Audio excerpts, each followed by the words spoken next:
Hello everybody, welcome back to my channel. আমি সঙ্গীতা, আশা করি আপনারা সবাই ভালো আছেন, আমিও বেশ আছি।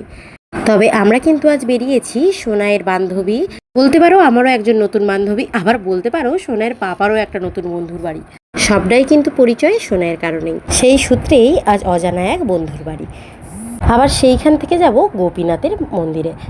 শুধুই কিন্তু মন্দির নয়, ওখান থেকে যাব রাজা রামমোহন রায়ের বাড়িতে। আর আমরা কিন্তু আজ মন্দিরেতেই প্রসাদ খাবো। সেই মন্দিরের প্রসাদের অতুলনীয় স্বাদ, সেই স্বাদ বলে প্রকাশ করার মতো নয়। আমি এমন মন্দিরের এত সুন্দর প্রসাদ, আবার এত আইটেম দিয়ে এই প্রথম খেয়েছি। আমি ভিডিও করছি বলে আমার দুষ্টু বইটা আছে আছে হাই তুলছে। মন্দিরের বিশেষ ফটো আর ভিডিও করিনি, আজকাল আর ভিডিও ফটো করতে ভালো লাগে না, তাই যতটুকু পেরেছি তোমাদের সাথে অল্প একটু শেয়ার করেছি। সোনাইয়ের বাবা এসেছিল ওই মাসখানেকের মতো, মানে আরও কম, 27-28 দিনের মতো। আর ও আসলে যে কীভাবে সময় আর দিনগুলো কেটে যায় বুঝতেই পারি না।